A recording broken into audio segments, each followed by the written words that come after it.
Clouds all around, but I don't see anything but blue. Get lost in the sound, go back to the start. Let's go out of the dark. Let's go out of the dark. Get into the light now.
Hello guys, welcome. This is the Global Esports Games, known as GEG. We have some fantastic Dota coming up today. First of all, my name is Husky, and of course, I'm joined by Danok, and he's ready at the venue. He's at Singapore. So, how are you doing? I'm doing great, here at Resorts World Sentosa. Fantastic lodgings. No, not quite there just yet, still here in Australia. But we do have some great Dota coming up for you with some of the finalists from Region 1 here, the Asia and South African region, with Team Mongolia taking on Team Pakistan for that spot at the Global Esports Games finals in Singapore. Yeah, absolutely. And of course, we've seen Team Mongolia. They have been able to top their group, and the best part is they're actually a team that a lot of people are familiar with. Team Lilgan taking on Pakistan. So whoever wins this upcoming series is going all the way to the Global Esports Game finals, which will be held in the place that is in your background right now, World Resort Sentosa. It's an exciting time to be alive, especially as a Dota fan. Yeah, for sure. I think it's in December 17th, I believe. Is it 17th to 19th is when the Yeah. games are taking place, and that's just this year.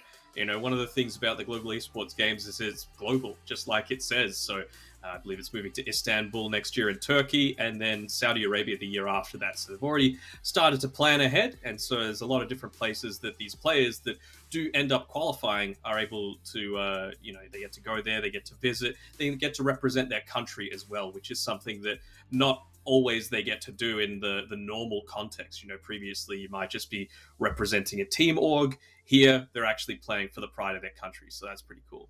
Yeah, it's kind of the Olympics of Dota 2, right? Everyone just playing for their own country. And we also have the Global Esports Tour. And at the Global Esports game, you represent your country, you represent your nation, you get to fly the flag on the global stage, and you earn a spot by qualifying just by playing, right? And we also have the Global Esports Tour, which is the invitation for the pros and athletes to either play on their own team or individually. And of course, for GEG, there are more titles. Instead of just Dota, we have other titles such as eFootball Pass 2021, and also we have Street Fighter 5, and we also have a women division for Dota 2. So there's a lot to be for everyone to look forward to. Yeah, absolutely. And, I mentioned before that we're covering, the Asias and the South African division here with this first region, but there's also the Americas region, there's also the European region, and they've got qualifiers coming up shortly. So be keen to see how those ones shape out as well as the women's division. I know Sheepstick is representing Great Britain with their team, so that's something that she's certainly very excited to be heading up for her area. And for those that just joined the broadcast and are kind of confused about the format, this is just one of the regions that we are covering on this official broadcast for GEG. There's more to come, but to give you guys a very basic idea, we will start off with the group stage. There's Group A and Group B, and it will all be ran in a best of 2. So the top of each group is going to advance to the playoffs, which will be in a best of 3, and afterwards, whoever wins that playoffs will be able to represent their region and travel all the way to Singapore at the end of the year. Yeah, no, it's certainly very exciting stuff, especially for a lot of these players that, because of everything that's been happening over the past couple of years, haven't been able to travel. And for someone like Little Gun, I can't really recall too many LAN events that they've been able to showcase themselves. Obviously, throughout, and we're talking about Team Mongolia here, the TI upper division for the Southeast Asian DPC, then the lower division. So they've got lots of chances to show themselves on the international stage, but at a LAN event, that's something completely different. So I'm keen to see how, if they're able to beat Pakistan, fare up against the likes of the people that might be coming from Europe or the Americas. Yeah, and the last time I remember seeing Team Mongolia represented by Lil Gun was, I believe, last year for IESF 2020, and that time they did put up a pretty decent performance. I think they didn't get to top their group, but afterwards, because of again the global pandemic that we're in right now, like you pointed out, right, they just have not been able to play on much LAN event, and there's a lot of LAN events happening right now. I mean, TI is ongoing. I think that's something that everyone is super excited about. But it's great to see that these players, even though they are not able to make it to the biggest of stage, they were still given a platform to perform and show us what they're capable of in Dota 2. Absolutely. And of course, you and I, we're both fans of the C region, so go Fnatic, go T1, and they're doing us proud over the past few days. But, who knows? With some growth, I mean, Team Mongolia players on Little Gun, they've certainly improved a lot throughout the season. And who knows, we might even see Team Pakistan show up in the lower division if they're able to qualify through when next season's DPC comes around as well. So it's platforms like this that are fantastic to give them that tournament experience that they need to really gel together as a team and improve beyond any shadow of a doubt.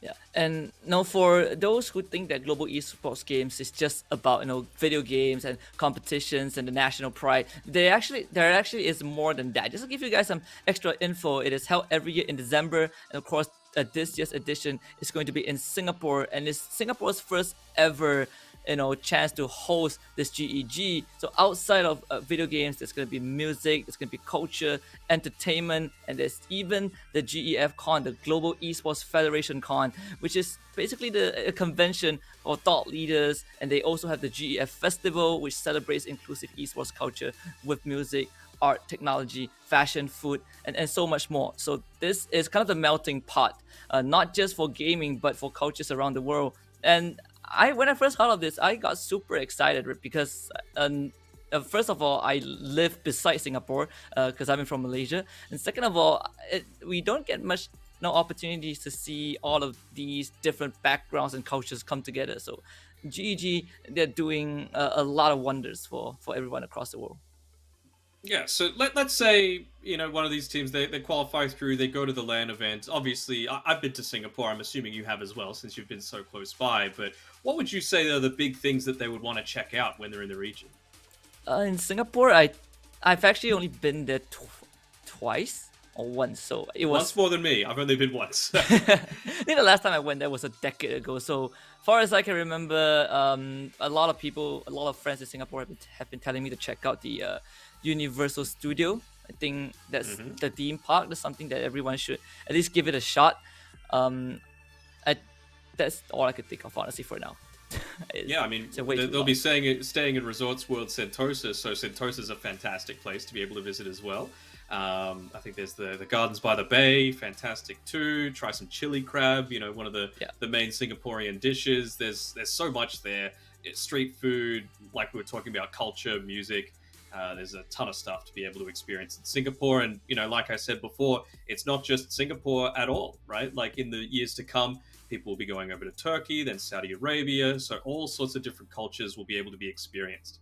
Yeah, this reminds me a bit of the World Expo, but with games. And I've had the privilege to visit the World Expo. I think 2012, I believe, which was held in Shanghai. So now I imagine that with esports together, I think that's a perfect combination that is amazing. But no, enough of all of the GEG background. Let's jump into the main course of the day. It will be game one between Team Mongolia and Team Pakistan. Yeah, and we've got two teams here. Like we said, I don't believe either of them have dropped a game. Team Pakistan was helped a little bit by a forfeit, I believe. But other than that, the thing that I'm really looking out for in this draft is that they share a fair few common heroes between them. Lycan is probably first and foremost in that pool, considering that, Pakistan, they like to pick it a bit more than Team Mongolia does, but we can see here that they've just gone and banned it out entirely. I think that's the impact of having that second pick here for Team Mongolia, that they can get that bit of a gotcha pick in the second and final phases of the draft. So we've seen the meta with picks evolve throughout TI, but we'll see if it's going to look to extend to this, because we've oftentimes seen, there have been some really popular heroes in, the Mars and the Snapfire, but, heroes like this in the Monkey King are both comfort heroes and very good heroes as well. Who knows? We might even see a Dawnbreaker come out. Oh, absolutely. I think Dawnbreaker is most picked by Virtus Pro at TI, and they have found a lot of success with it. Monkey King has been popping up every now and then. Bane, it will be the first choice of Team Mongolia, and this is a hero that isn't too popular, I believe. Not that I've seen a lot of Banes over the few months, but Wind Ranger will kind of be the supplement to that hero. So Team Mongolia starting off with a lot of those single target heroes on their side. Yeah, I mean, it's okay in my mind. Like, Team Pakistan, they're going full meta, right? Like, Bane, he had this period of about a few weeks or so when Nightmare was just an insane ability for the laning stage. It just deals so much damage. You would even see sometimes people, even in that position 5 role, by a Blightstone, because the amount of damage that you're able to dish out just with the damage coming through from Nightmare itself, pure damage, plus the minus armor, made it almost impossible to contest into. But now, it's weakened a little bit. It gives you some setup, and it still is quite strong and allows for that kind of follow-up style of gameplay where you pick someone off, you Nightmare someone off to the side to take them out of a team fight, and then allow the rest of your team to connect once they've cleaned up the rest of the heroes. But going something like the Wind Ranger super early on, I mean, the only thing that I can think of is that it's maybe something that they're going to use to try and scout out this Monkey King a little bit, but I mean, the power shot isn't that great at destroying trees anymore. So it could just be one of these heroes that Hishki just loves to play. He's a big fan of his skill shot heroes.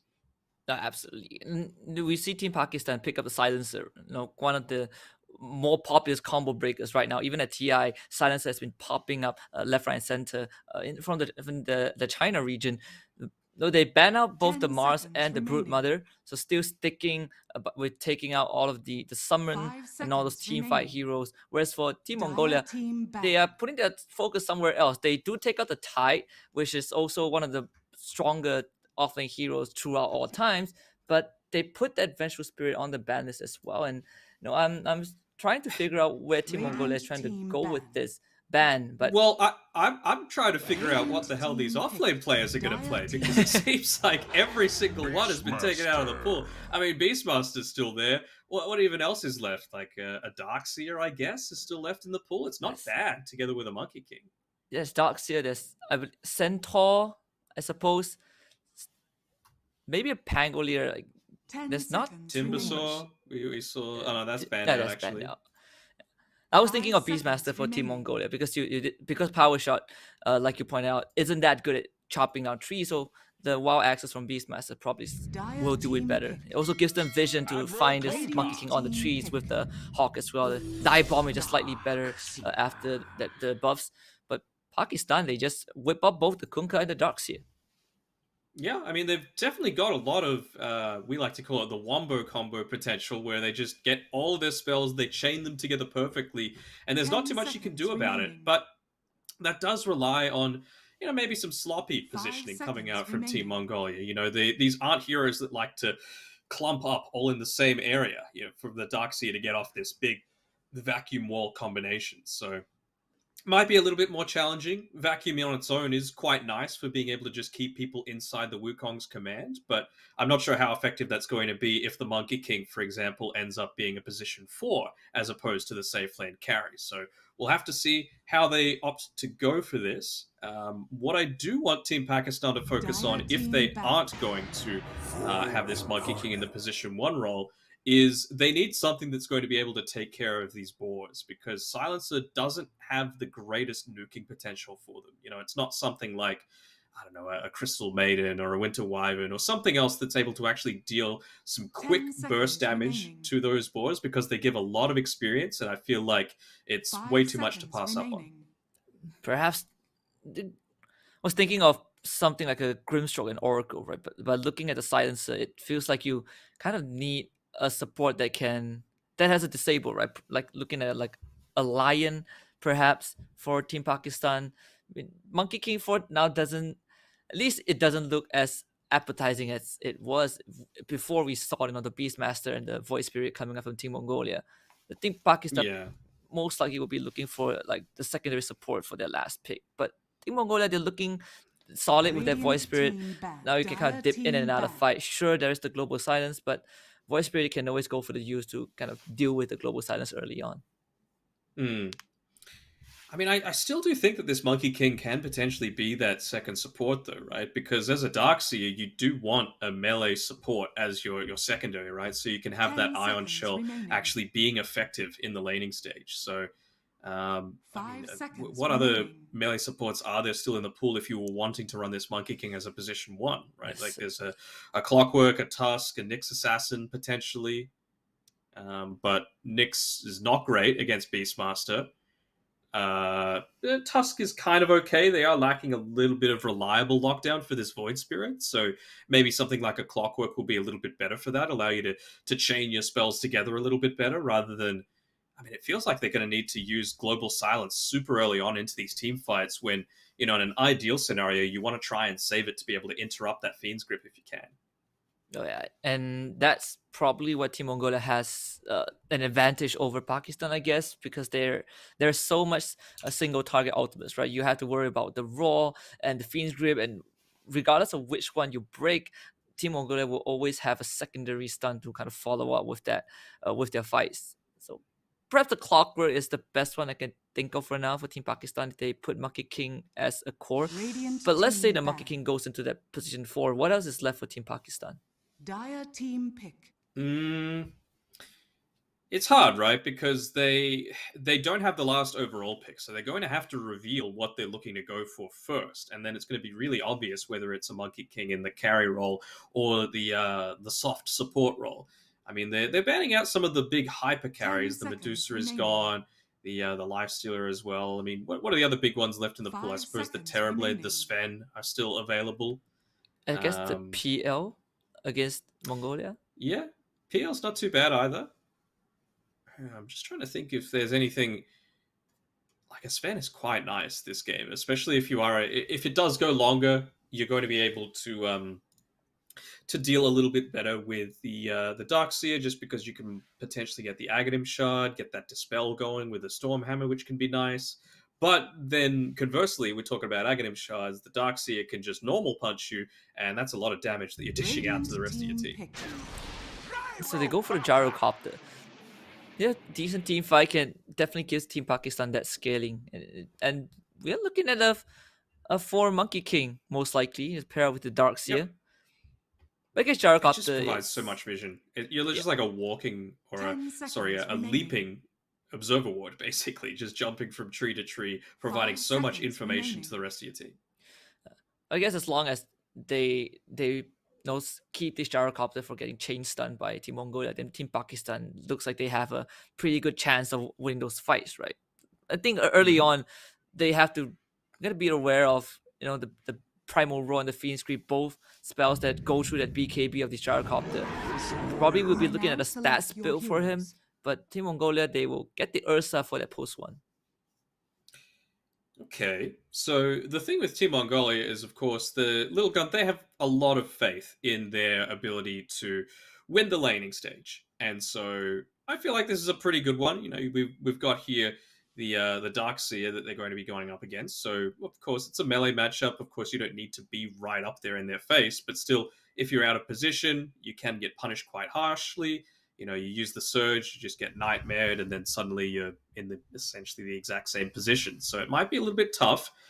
They've got a lot of Roshan taking potential. How do I feel about it overall, though? I mean, skill-wise, you would have to give it to Team Mongolia just because they're the proven quantity so far.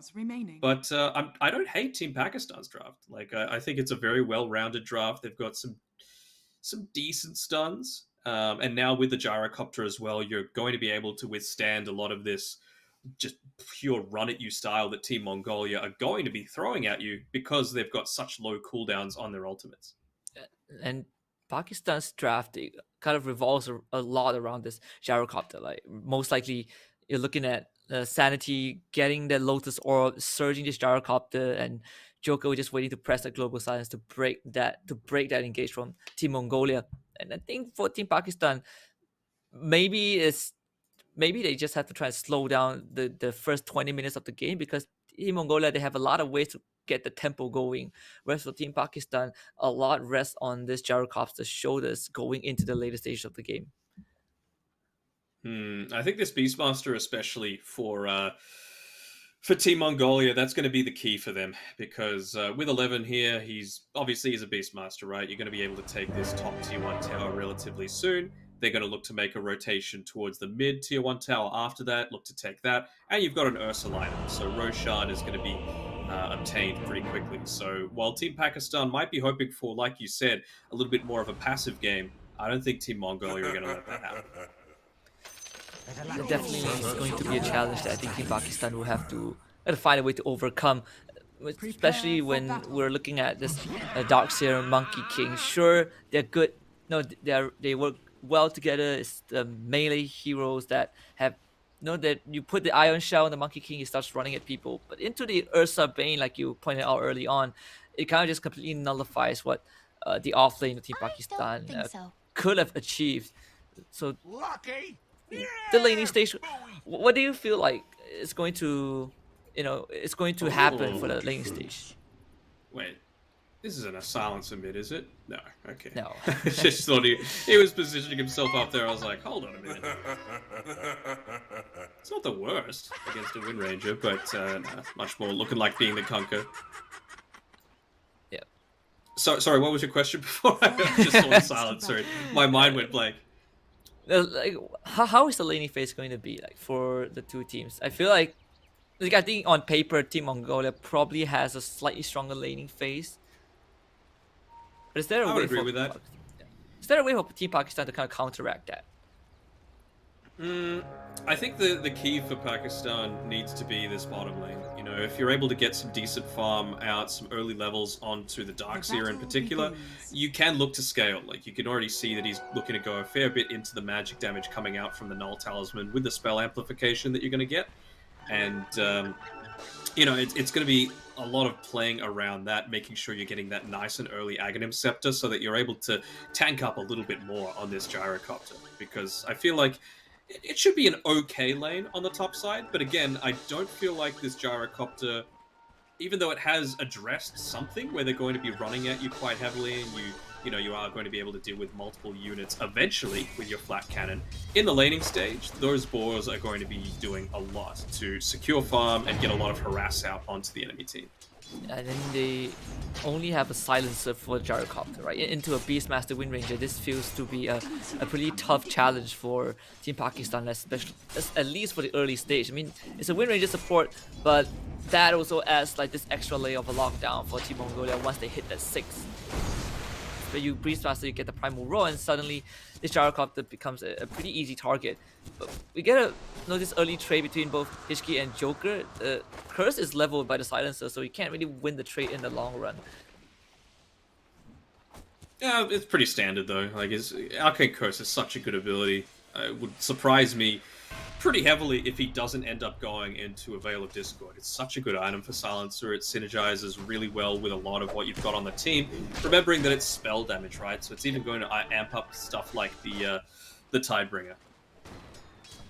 Right, and with I think the penalty damage right now, just a few patches ago for Silencer, just makes him so much more desirable. I think overall, Silencer himself has always been that pick that can break a lot of those teamfight combos, but like you said, the lane's stronger for Mongolia early on. 11 has already crashed 2 waves underneath that tower, and it's only 2 minutes in.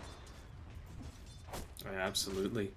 You just have to think about it as well in terms of the heroes that you're coming up against at this Silencer, right? Like, Void Spirit constantly wants to be casting spells. Ursa, he's going to be casting spells fairly frequently, and even a little bit on that Wind Ranger as well. I mean, she already just copped the penalty coming through from using that Wind Run, I believe. So Joker's going to get a lot of value out of the Arcane Curse, provided that you know, he's on point with his positioning and not getting picked off super early on. That's probably one of the big weaknesses of Silencer, is that you have no inbuilt escape mechanism.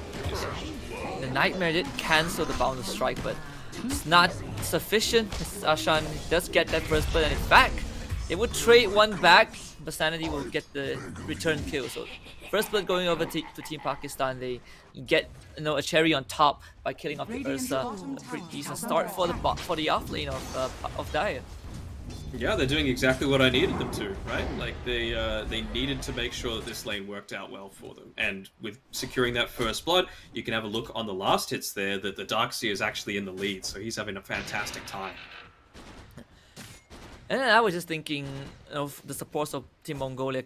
Can they make those early moves, right? You have the Wind Ranger and the Bane. It feels like as the support duo running around the map early on, it kind of feels better, than having a Silencer plus Monkey King. But is there any window that Hishki can just leave 11 in the lane alone and go about the map and maybe help out this bottom lane or get that Void Spirit going, or do they have to just stay in lane, especially considering how the first blood just happened in favor of Pakistan? And they're gonna try onto Ashan, but this Monkey King is level 3, has the Jingle Mastery.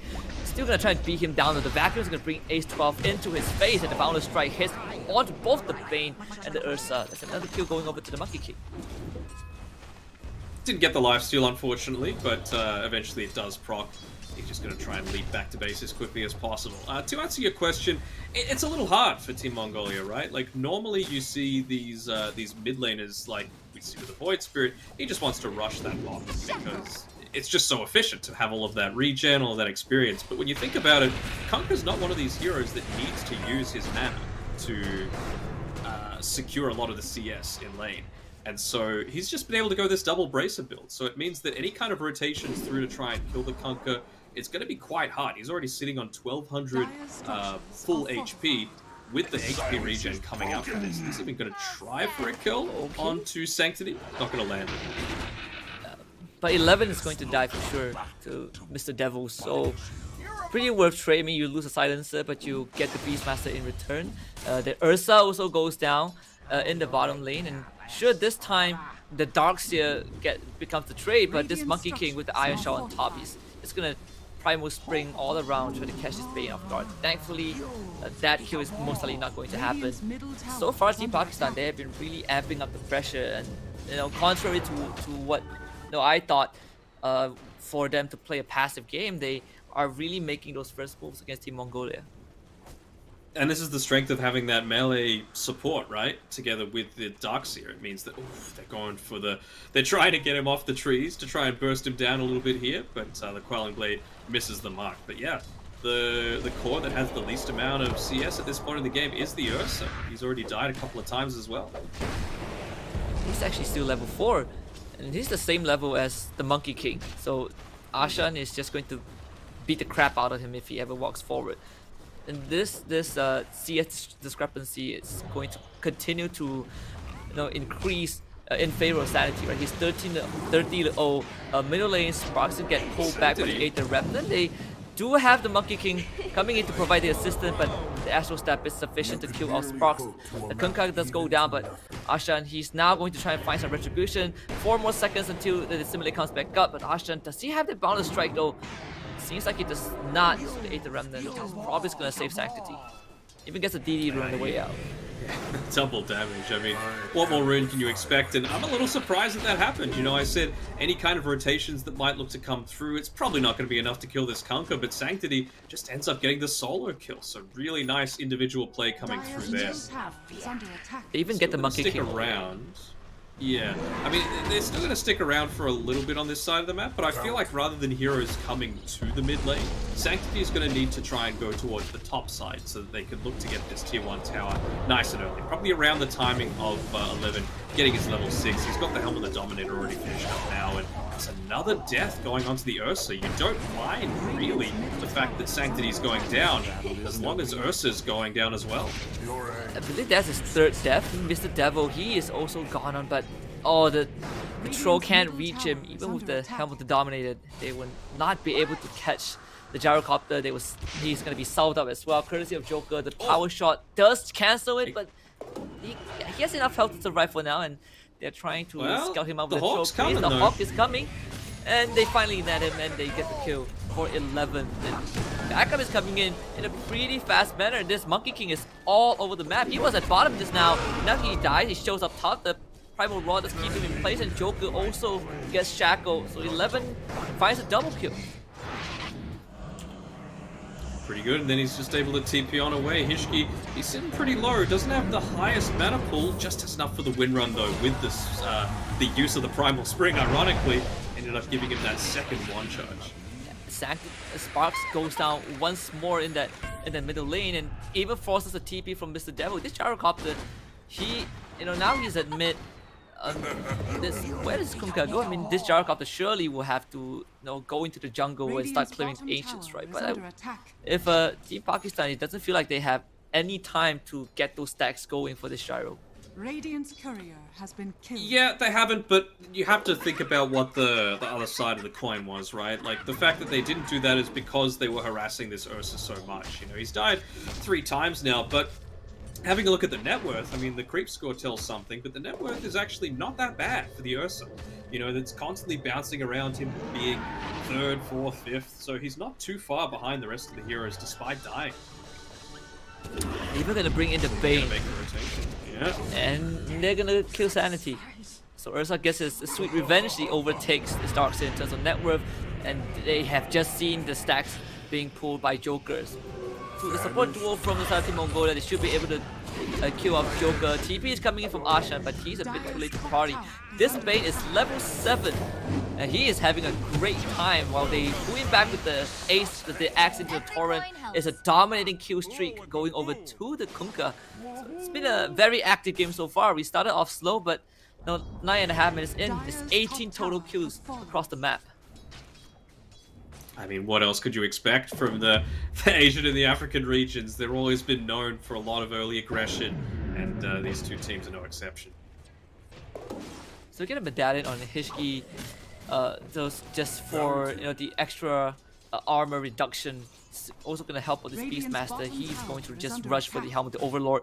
No surprise, they've just taken out that top tier one, in under 10 minutes.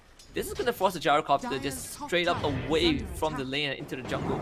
But Team Mongolia, they're getting a lot of that map control for themselves early on, and Pakistan, sure, they punish this Ursa, kill him off a couple of times. It felt like it doesn't matter anymore because even the gold lead is in favor of Team Mongolia. It is, and just having the buckler delivered through it means that those creeps are going to be able to soak up a lot more of the damage coming through from this tower, just like we were expecting, right? They take the top tower relatively early on, make the rotation through to mid, you've got the siege creep, buffed up by the inner beast aura, you've got primal roar available, so I think they're fine to just create this big distraction on the bottom side because it's probably going to cost you a tier 1 tower. And, well, Ashan and Blizzard, they're going to try to hold their ground. Joker joins in. They bring the entire team from Pakistan. The only one that they're going to get is probably this Bane, is Ace 12. He has no way to get out. Against Team Pakistan, they trade the Darkseer for Bane, but they at least take it to tier 1. I mean, yeah, you're totally cool with that if you're Team Mongolia, right? Support for a core, you lose the tower, not just any tower, the mid tower, one of the most important in the game. It also opens up the enemy Ancients a little bit. We've seen the Gyrocopter, of course, is one of those heroes that tries to take advantage of the Ancient stacks if he can. They'll even get a kill onto Joker, and while all of this is happening, Ursa's just inside the Roche pit. He's taking Roche right now. Paired together with the Beastmaster, his inner beast aura, the helmet of the Dominator creep, things going exactly to plan for Team Mongolia right now. 11.5 minutes, and Team Mongolia, they already have a second life on their Ursa. In fact, he has shot up in net worth. The top three richest guy in this game are all from Team Mongolia. They do get a bonus strike onto Hishki. He has the wind run, but the homing missile is on his trail, so this Wind Ranger not gonna go down. They get a good nightmare pick pull from Blizzard as Team Pakistan will once more bring 4 members just for Hishki. This is good news for Team Mongolia. They are literally taking over the jungle of Team Pakistan. Exactly, right? Like you mentioned it perfectly. It's a 216 gold, so it's a decent amount that you're giving it up, but it's to a position for Monkey King, and it took 4 heroes to be able to make that happen. So while you're chasing around for that, you've got 11 just looking to farm up multiple stacks. You've got the top lane pushing in. It's going to force a defensive rotation, and they might be able to make a play around this mid lane. Again, like we've only seen 1 primal roar this game, and it saved 11's life. So, and look at this Bane. He's going into an Aghanim Scepter super early on. He's feeling good about himself. Sanctity gets another kill onto Ashan. That's the Monkey King. Well, he has decent net worth early on, I suppose, but now he is. I feel like his value as a support has been diminished just because of how the game has been going for Team Mongolia. Right, they are getting the kills. They're forcing him to go around the map to support his team, but he himself has not been able to get the same value out of his rotations compared to Team Mongolia. And right now, this Monkey King, he doesn't even have that ultimate available. So not sure if he's level 6, but if he is, then perhaps he figured that it is not as valuable as a core Monkey King.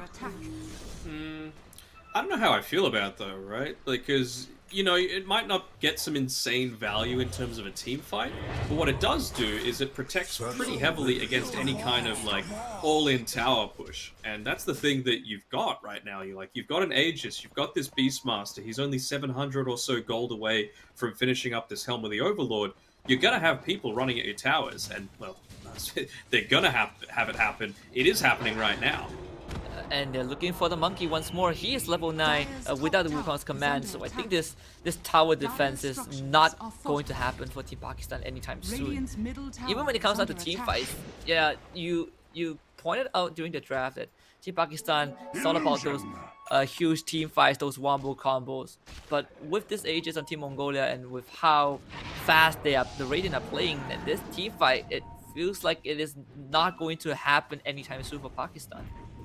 Oh, they might be going to go for the kill here onto the Monkey King. You're standing right underneath the Hawk, and that's something that you need to be aware of every time you're facing against a Beastmaster. So even though he's had, honestly, a pretty good game on the Monkey King so far, doing very well on that bottom side of the map, a simple error like that means that this tier 2 tower is going to go down before the 15-minute mark. You lose your outpost, you lose most of your jungle. Is that Observer Ward underneath the outpost as well? They might even get that dewatered if it is. Oh yeah, it is. It's free gold. A little bit of a mistake there. And now they don't even have Glyph. And you've got Helm of the Overlord coming in, what, 50 gold? Yeah, around that. I mean, they will get the grip. The global silence does cancel the grip, and that is what the global silence is there for. Ashan, he's gonna TP to the tier 2. They get the X mark, torrent this Ursa into the air, but there's no follow-up from Team Pakistan. Darkseid is not ready to fight. Gyrocopter is miles away from being, in a condition to join any team fights. So for Team Mongolia, the Aegis, it is going to expire probably in just a bit longer, but they're not in a rush. He did his best. Sanity did his best there, just to try and cut the wave a little bit. He got the Ion Shell onto the creep wave, which ended up killing it. It cost him his life. He nearly juked out the Void Spirit using the advantage of that nighttime, but it was only a millisecond that he was visible. Eul Scepter onto him, and it was a very easy pick off there. But it does stall things out a tiny bit, I suppose. Still, though, it's about 1,100 gold away from being able to finish that active. They see the Monkey King again. Gyro, yeah. Under the Hawk. And this was the first pick Monkey King for Team Pakistan, right? They picked the Monkey King. I have no problem with the first kick Monkey King. It's just he's not respecting what he's coming up against, right? Yeah. Mongolia, they showed the third pick Beastmaster, and Sanctity just dies past tier 2 for another kill onto the Joker. I mean, this silencer without global silence, it's kind of the red light for Team Pakistan. You can't fight, and you just have to avoid showing yourself on the map. For me, I feel like this, Mongolia have got this game in the bag. They're even going to get the initiation here onto the Gyrocopter. Fiend Script not quite yet available. He should still be okay though. The buyback from Joker, he still does not have the global silence. They use the boat. Okay, there's the more replica. They're gonna face off against this Ursa. He might go down. The Aegis has expired, and yes, they get the Ursa to kill, but is it enough though? Because actually he's in the fight. The Simulates into there, gets the 8th Remnant, goes on with the 6th Street. Ashan finally has the Wukon's command. They find his Gi on the side, but this 11, he's just sending his army after everyone. In fact, Spark trying to go for the Tidebringer does connect onto the 11, but the damage is not sufficient to take him out. In fact, Global Silence comes back up online. They will get the last words on Sanctity. He is silenced, but he doesn't dissimulate in the last second. Gets out with the Astral Step. Pakistan, they don't have a way to catch up to this Void Spirit, and Sanctity, he escapes with a slither of health. Oof, just able to get away there. I mean, honestly, that fight went as well as it possibly could have for Team Pakistan. I guess if you're able to kill Sanctity as well, that would have been the ideal situation. But, to be able to deal with a Ancient Black Dragon running at you at 17 minutes, it's just way too much. And again, it's just buffed up by this Inner Beast. They're even going to be able to catch out the Tonka here, who is walking around just underneath a pretty common spot for you to get any kind of vision up. This Devil is just going to TP out of there, and X123 tried to look for the monkey. The power shot this time does hit the tree, but Ashan is out. Showing a lot more respect to the lumberjacks on Team Mongolia. Sanity is also trying to buy some time, and the guys from Team Pakistan, they are just trying to cut the waves and delay the game and stall it out as long as possible for this Gyrocopter to come online. First for Team Mongolia. Look at this. Like, the Dragon's just hitting the tower on the bottom side of the map. They don't care. Yeah, and it's Team Pakistan, they don't really have too much damage to do with the Dragon, right? You see the wave has been cut, but it doesn't really bother Mongolia. They have the Beastmaster, his army is just constantly cutting the wave of the dire side in that bot lane as well. So it's a stalemate there, but in the bigger scheme of things, I mean, Team Mongolia still has Pakistan kind of choked in their base. There is a 3-man smoke though. Let's see what they can achieve. I mean, the strongest unit in this game right now is this Ancient Black Dragon. Like, bar none. Because, you can get off an amazing Vac wall, but the dragon doesn't care about that. It's not like you're making an illusion of the dragon. Maybe that would be what makes this Helm of the Overlord item a bit more balanced, is that if you can do stuff like that to turn things around, you know, the Grimstroke Dark Portrait can also make your own ink-covered Black Dragon as well.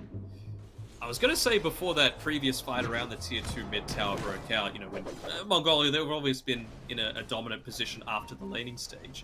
I was like, are they just going to go high ground and try and end this? Because it feels like they're very confident. But the safer play, of course, especially when you've got an Ursa, is playing around that second Roche, where you've got the Aghanim Shard available, just giving you that extra little bit of an enrage buff through the use of your Ursa. You can negate the effects of a silencer quite heavily as well. Oh, and they do see Hishki. His win run is about to expire soon. They get a backfall and the global silence to follow up. So the supports from the side of Team Mongolia would definitely go down. Team Pakistan, they do have the Shadow Blade on Spark. Can he get an X off? Seems like that is not possible. So Sanctity, he gets out. Team Mongolia, they lose both supports, and Team Pakistan will have a small window, I suppose, to push down this mid tier 1. Oh, yeah. At least they'll get the mid tier 1, you would think. I feel like they have to. You have to commit to this.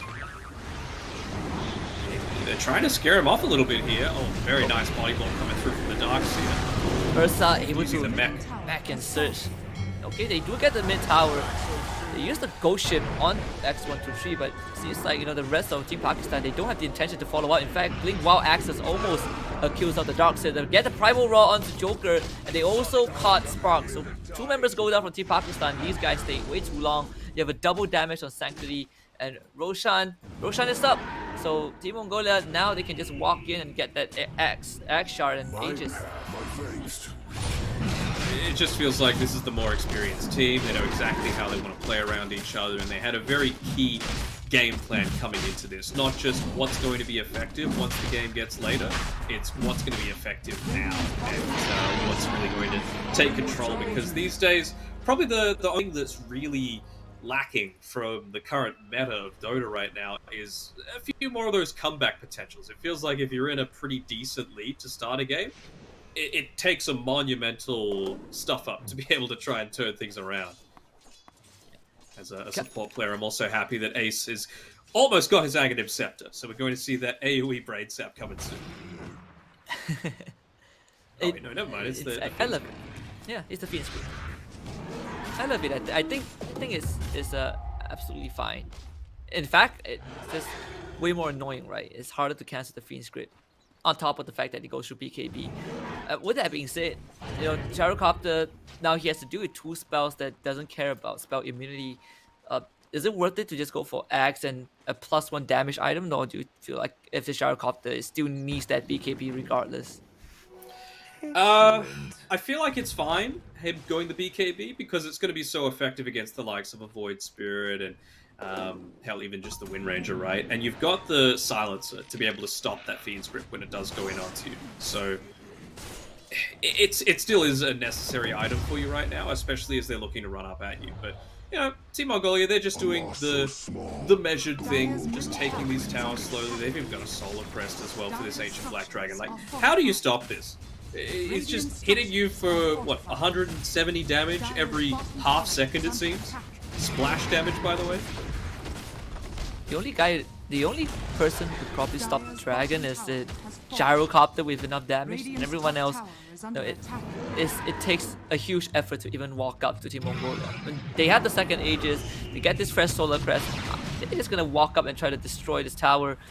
We have that, I believe, Silver Edge on Spark, so it was able to clear the wave in one fell swoop. But Team Mongolia, they can just always go back for round 2, so I don't know. Pakistan, if they have the global silence, you know, they have the wall replica, but they need to find that perfect moment, and you can see that Sanity, he's just cutting the wave. I mean, it's not where Team Mongolia want to be, so it's honestly a pretty good move. Oh, he's going to be caught out, though, by this rotation coming through from Sanctity as Hishki looks to join with the Wind Run, just for that little bit of extra movement speed, trying to stay as far away from Priest as he can, but still ends up going down to the overwhelming damage coming through. At least Mr. Devil was able to finish up that BKB, disassembling, of course, the Dragon Lance to make sure he has that extra Ogre Club available to himself, but, you know, there's still two or so minutes left on this Aegis, so maybe just waiting for 1-2-3 to have his own BKB and then trying to end the game from there.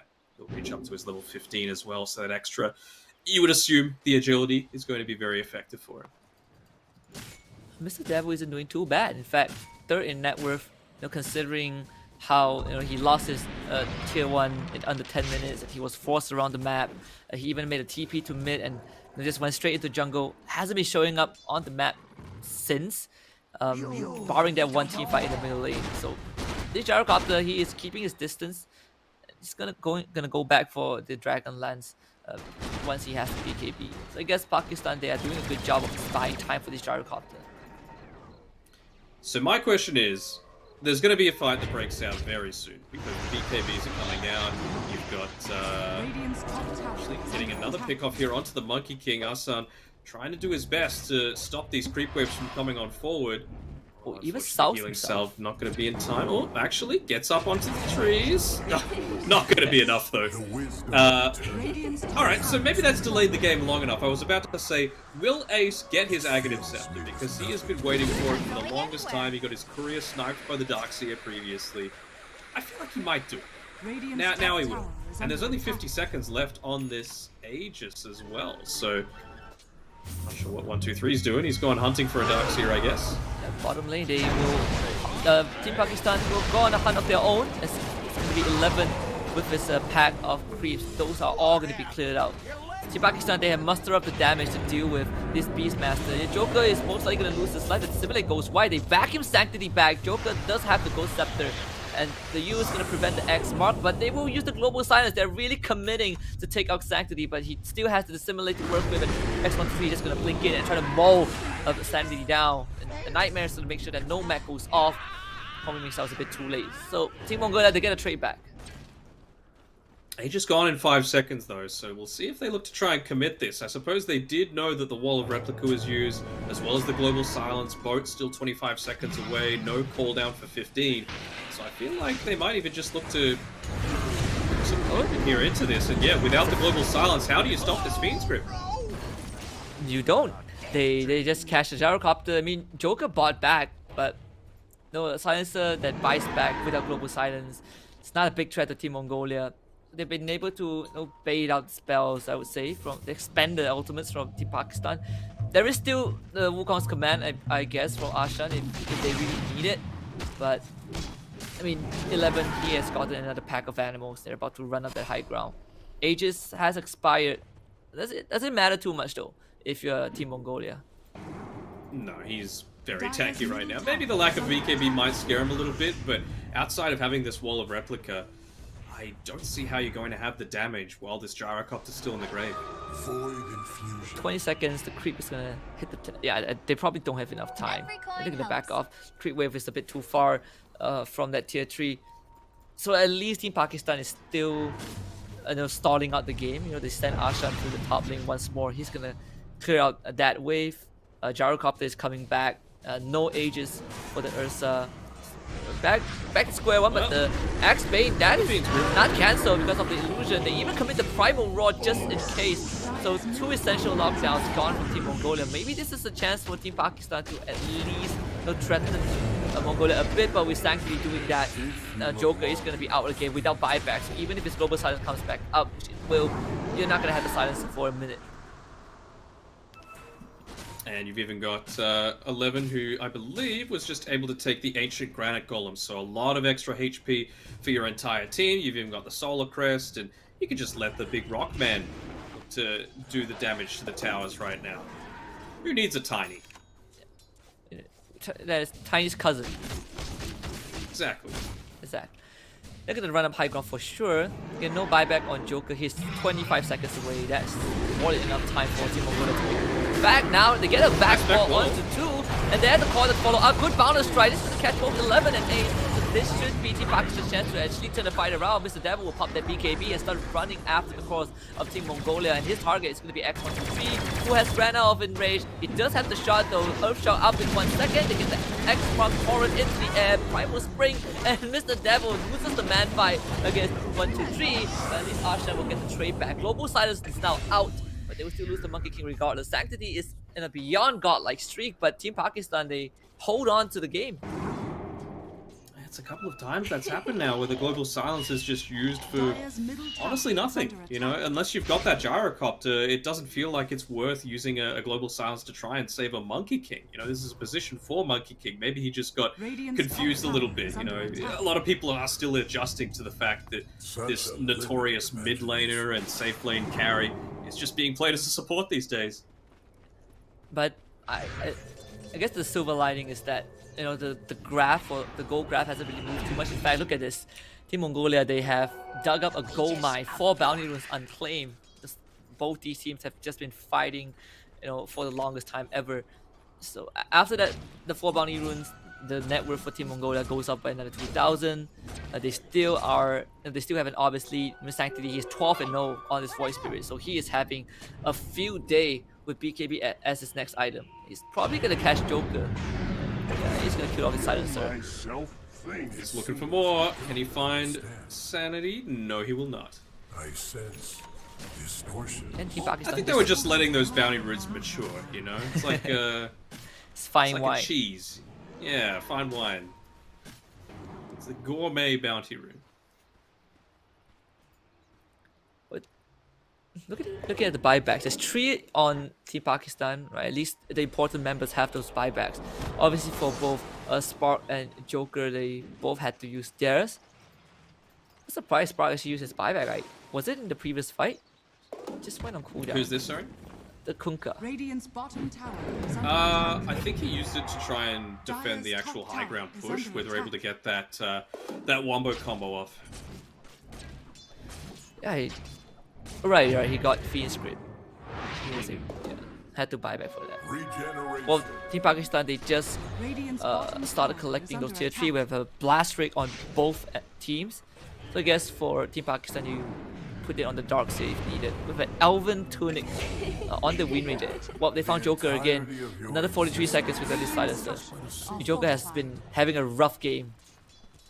He has. I mean, if you're a silencer, you want to be nowhere near the front lines. Like I was talking about in the laning stage, you have no natural escape mechanism, and he's got a Ghost Scepter, but that doesn't really matter with all of the magic damage that they've got at their disposal, particularly Sanctity, who, you know, he's grown to 14, 0, and 7.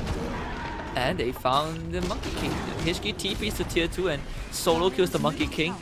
Now the tier 3s He's are got all an gonna drop. MKB on this position 4 win rate already. Blink Primal Raw, they found Mr. Devil, and this Gyrocopter, I believe he bought out, so he has no buyback.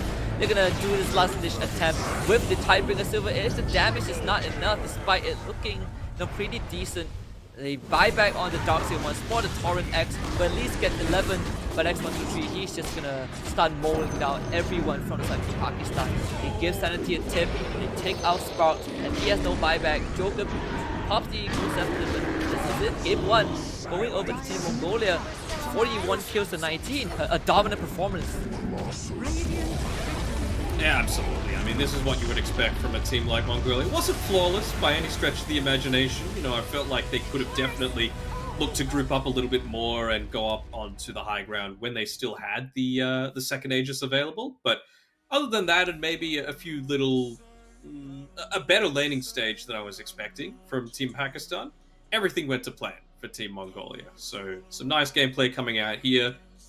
What I want to see change, perhaps, for Team Pakistan is around just realizing the value of your ultimates. You know, wanting to... When you've got this lineup that the big way that it excels is when you're able to use all of your ultimates together. You can't just be throwing them out one at a time because, you know, a big part of that winning formula for yourself just goes out the window. And, you know, for Joker, Silencer's 0 intelligence stolen. You wanted to see Sanity with the axe. In fact, he didn't go for it. You know, he went for Mech, Blink Dagger. I guess the laning stage for Team Pakistan got off to a good start. You know, they were kind of crushing this Ursa. They killed him 3 times. But somewhere down the road, when Team Mongolia started, you know, walking around the map, getting those ganks off, especially on that middle lane, things kind of fell apart for Team Pakistan. Even just like the item build on the Monkey King, like despite the fact that he had a really good laning stage, he had an Echo Saber queued up for a long time. He eventually had it, he broke it back into the Oblivion Staff and the BKB, where I would have much rathered something like a Mage Slayer, something that is going to be very effective at stopping how effective Sanctity was in that game. I mean, just having a look at the damage, he did 12,000 more damage than the closest person to him, and that was the Ursa that did a lot of damage. So I think, maybe just putting a little bit more attention onto this Void Spirit would have gone a long way towards Team Pakistan having a better chance. It was definitely a flawless, well, at least a near flawless performance from Team Mongolia in that game 1. This is a best of 3, so they are 1 game away from representing Region 1 at Singapore by the end of the year. There's still more Dota to come. We will go for a short break and we'll be back for game number 2 between Team Pakistan and Team Mongolia. Don't go anywhere.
nothing but blue.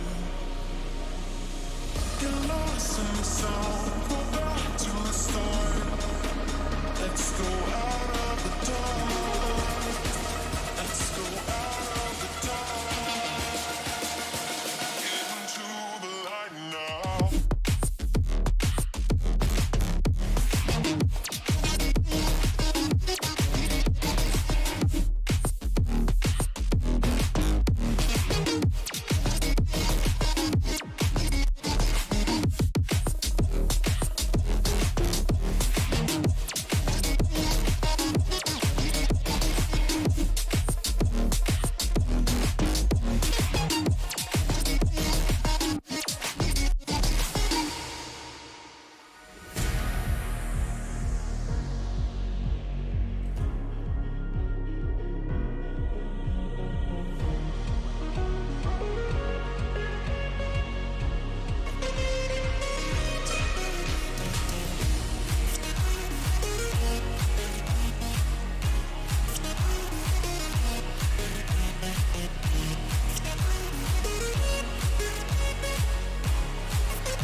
Welcome back to the Global Esports Game 2021 Singapore. This is the finals of the best of 3 for Region 1 between Mongolia and Pakistan. Mongolia so far leading 1-0, and one more they will represent Region 1 and go to Singapore at the end of the year. I'm Husky, once more joined by Daniel on the table. So Game 1 was a pretty convincing one for Team Mongolia, and you had some feedback for Team Pakistan.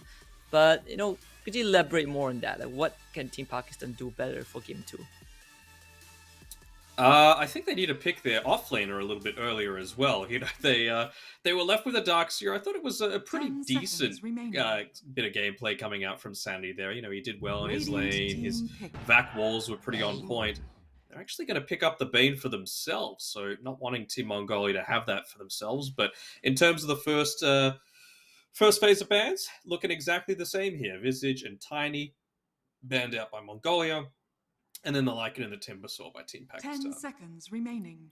So last game, Team Mongolia, they did 5 first face the seconds Wind remaining. Ranger. And knowing Sanctity, if the Void Spirit is up, they're probably going to Radiant's give him team that, pick or either that or the Dire Ember. But Team Mongolia, they will pick the Earth Shaker, one of the supports that Ranger can at your easily deal service. with the Bane from long range, if he goes for the Fiend Scream. And Wind Ranger will be the selection again for Team Mongolia. Last game was Hishgi on the support, the 4 Wind Ranger. So, if it doesn't break, then there's 10 no need to seconds change it. remaining.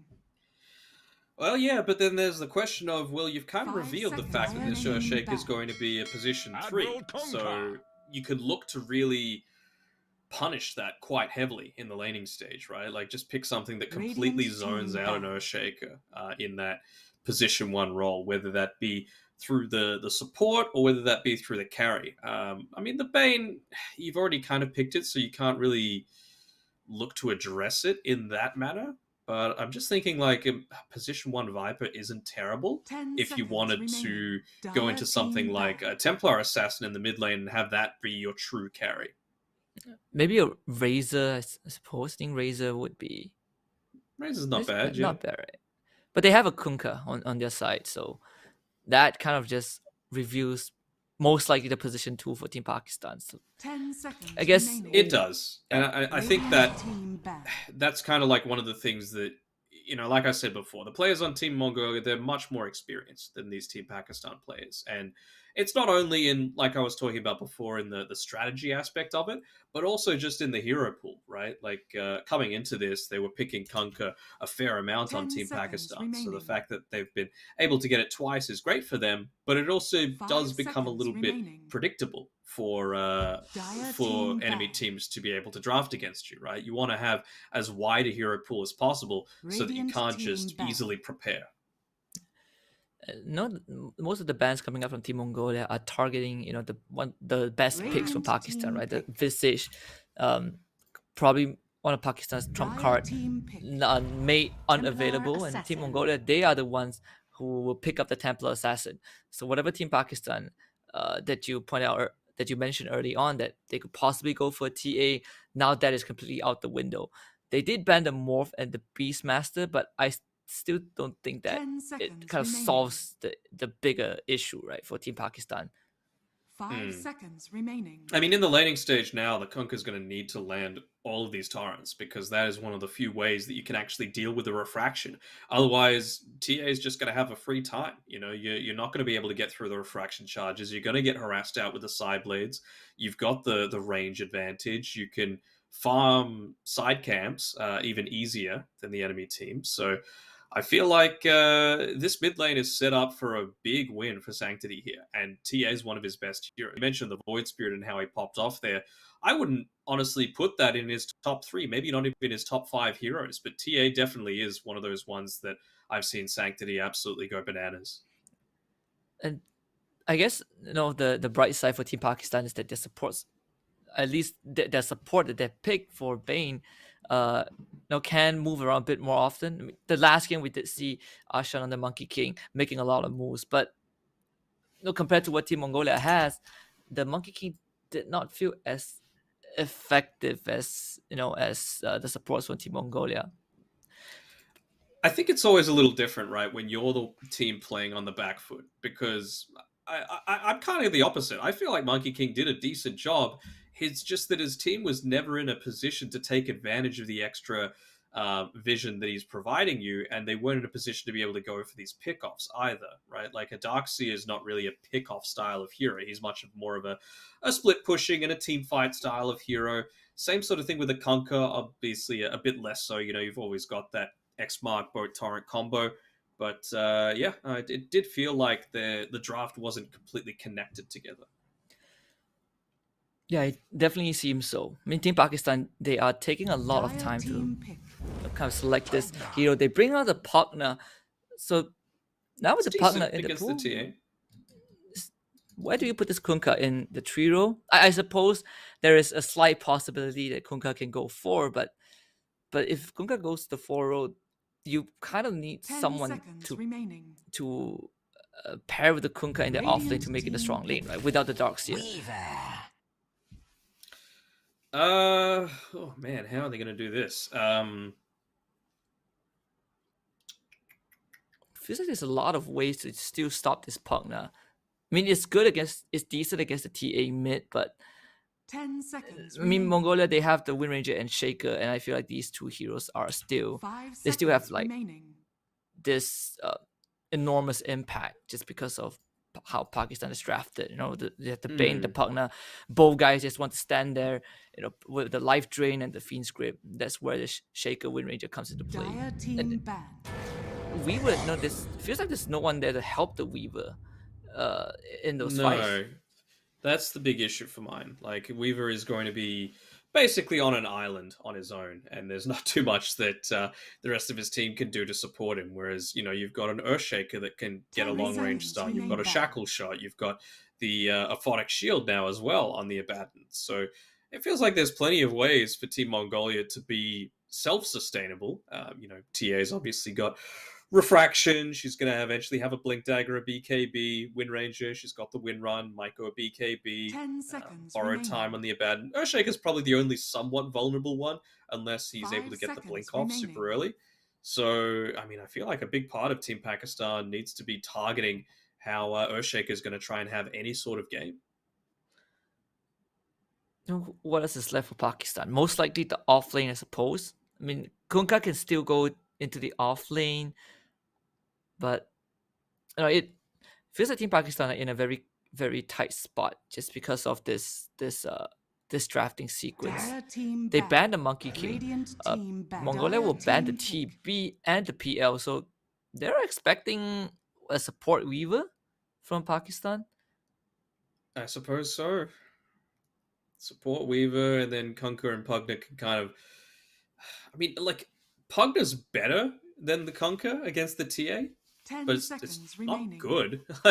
It's one of the lowest HP heroes in the game. It's only 5 got about seconds 4 armor, I remaining. believe. Radiant And team pick. even super early on, it's very heavily based around having that Decrepify off cooldown. And it's got quite a long cooldown at level 1. So instead, he's just going to go his... What would you call Clinks compared to Pugna? They're both skeleton boys. Maybe long-lost cousins? Yeah. The 10 seconds. Yeah, The horns look it's kind of similar. The horns look kind of similar. Just one is more 5 upright, seconds I remaining. suppose. The other one looks like a mammoth. So They're Clinks is Clinks the cousin that we don't really talk to all that much. He's the one that at the family gatherings around holiday time. He's off in the corner, and we try and avoid him a little bit. it's the harder guy to have a conversation with. Exactly. Pugna is the most is the more I suppose imposing one. He's the more the alpha. Yeah, exactly. He's the alpha skeleton. With the last 2 bans from Team Pakistan, I suppose they're putting this Kunkka in the off lane. It's because they took out both the Monkey King and the Lifestealer. But in Team Mongolia I think now, that makes sense. they can still go for the Ursa, right? I suppose they go for the Slaughter. Now Okay, select your heroes. so this is a I'm not crazy about it, just for how it's going to be in the laning stage. It's going to be pretty dependent on...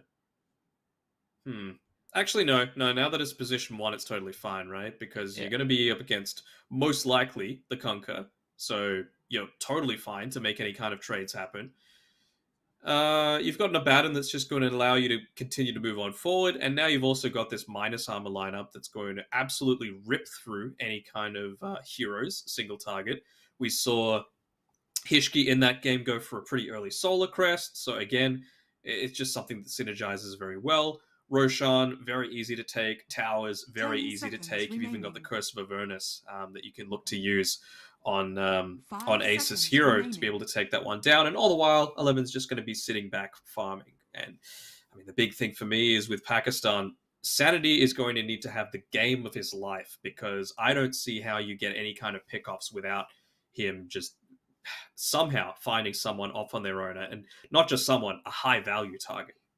Everyone else from Team Pakistan, they like to fight from a long range, but at the same time, these guys, they don't have the most beefy health pool. The partner, Nope. the Weaver, these guys don't like damage. All those minus armor from Team Mongolia will basically just blow them up in a single hit.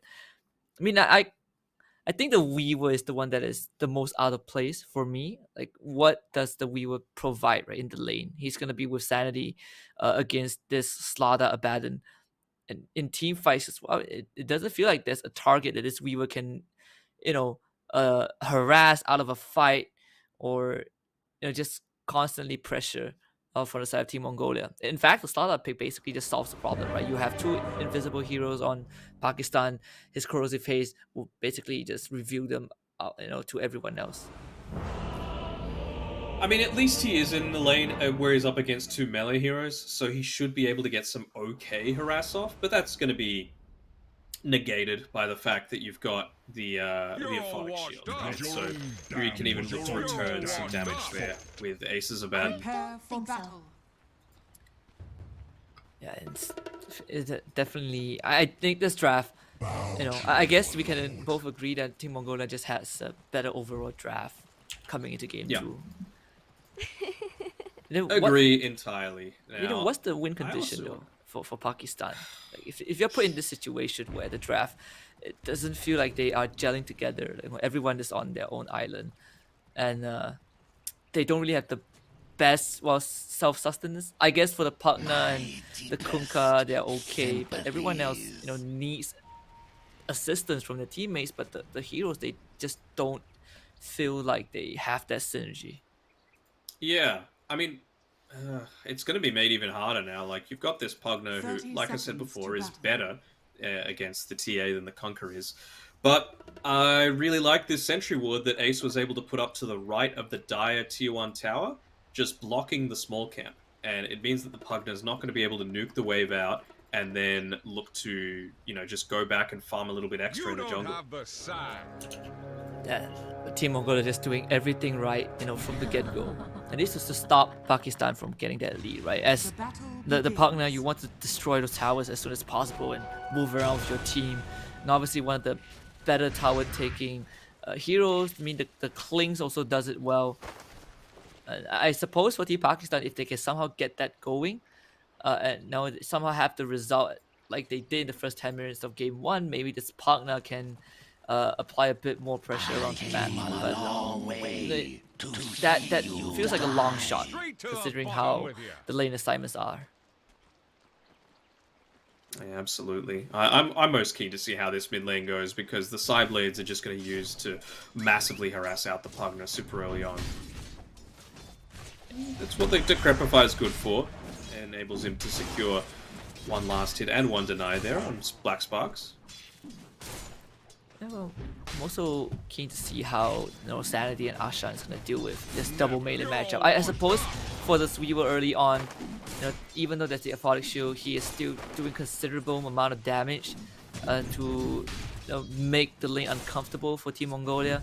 But that is just a level 1. As this Slada and Abaddon get his level, then the Mistral comes online, and you'll start worrying about this level 1 Shukuchi from the Weaver.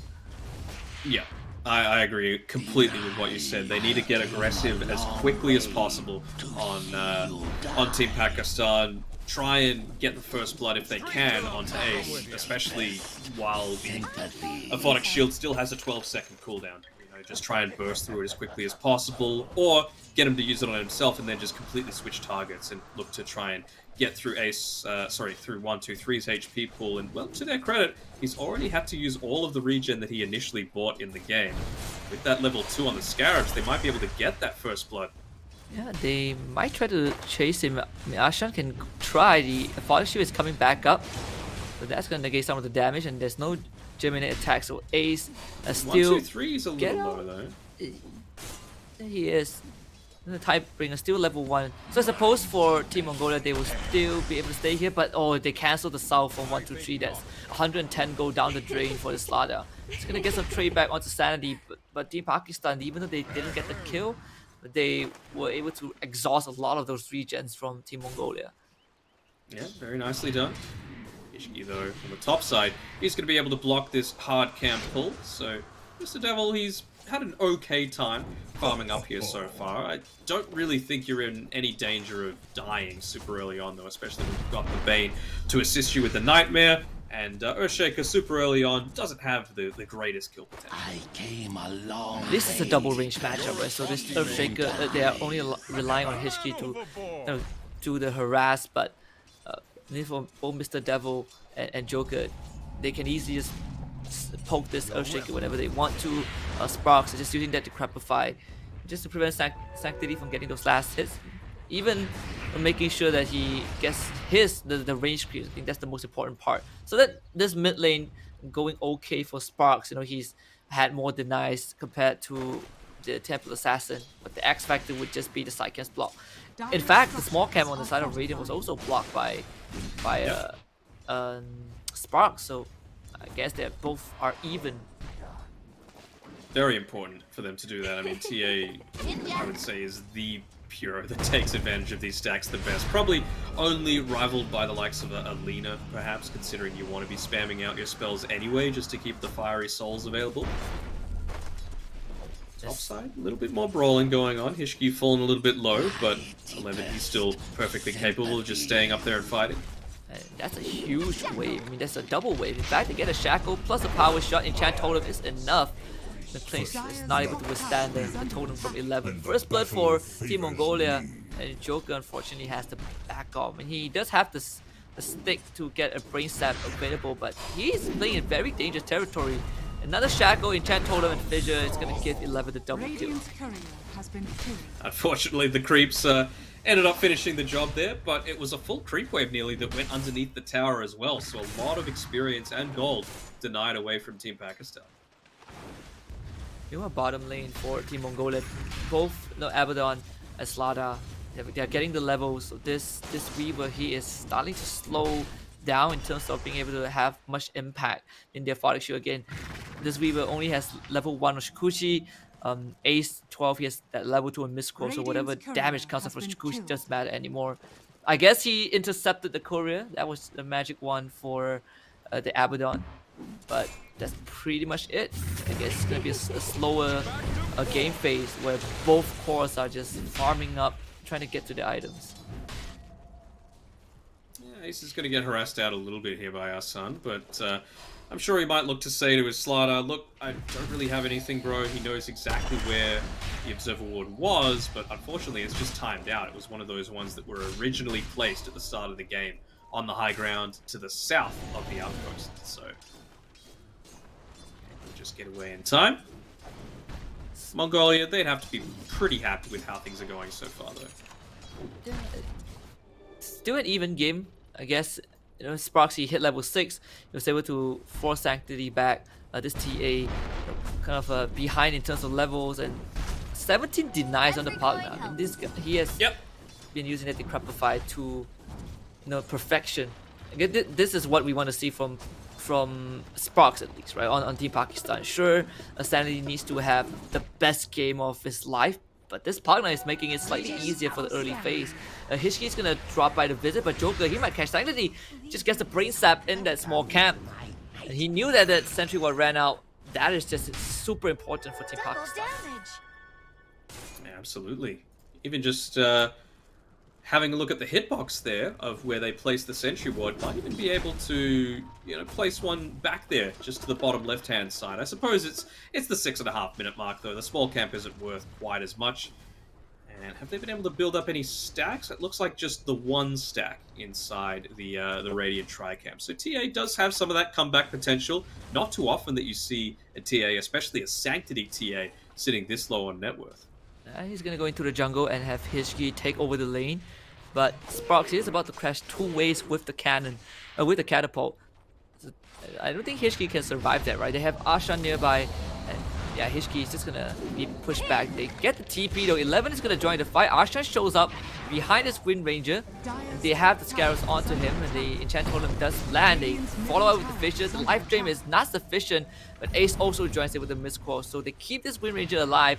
Sparks has to fall back. They're not able to do too much damage to the tier 1, and now with the Psionic Trap, they're gonna slow Sparks down. Joker is also on the way. Enchant Totem is there to slow Sparks down even further more. They get the damage in, and Sparks is gonna be body blocked. Sanctity will get the kill. Very slow, or actually non-existent rotations coming through from Pakistan. I mean, that was a 4v2 for the majority of that one, and probably the person that was having the best lane out of everyone in the game in Pugna, they've just left him completely high and dry. So that timing with the catapult is somewhat wasted. Can you imagine if it was 8 minutes into the game and you've been able to take away a TA's mid-tier 1 tower? That's huge. Yeah, that would have been the best case scenario.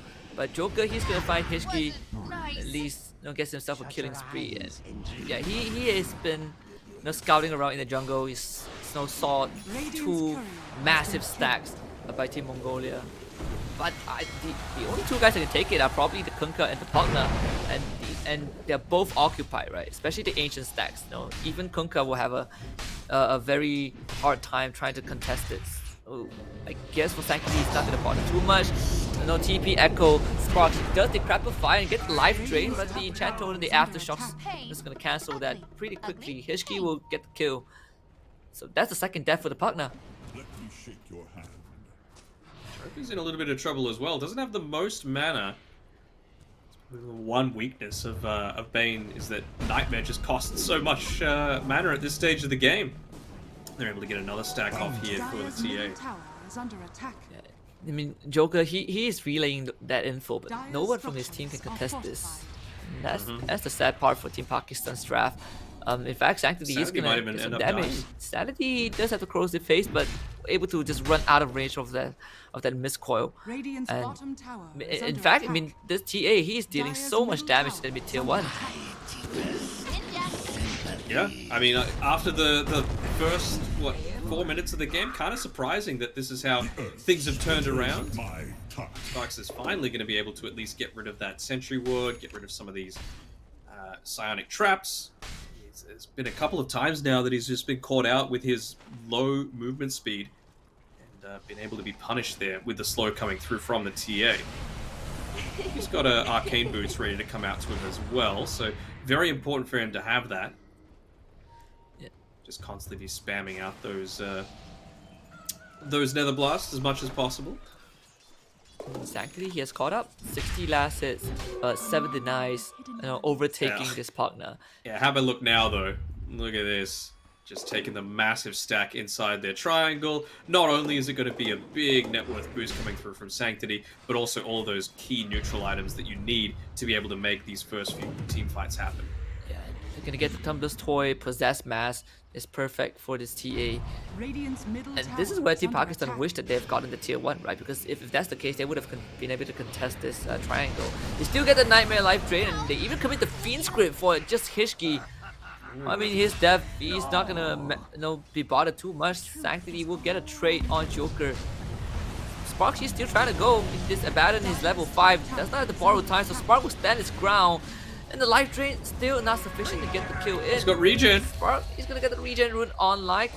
Cancelled by Sanctity as the Crapper Fire expires. Now he's gonna turn it around and get the life drain, but it's quickly broken by Sanctity. Dire's top tower is under Once more Team attack. Little Mongolia. unlucky there for Sparks. He had the uphill miss not work his way that time around. If he did, then he would have been able to commit much more heavily back onto Dire's the TA. top tower has been The top denied. tier 1 also gone for Team Pakistan. Yes, it was denied by Mr. Devil, but still 11 has been able to have a pretty good time. I mean, despite going into a double range matchup, he is second in net worth.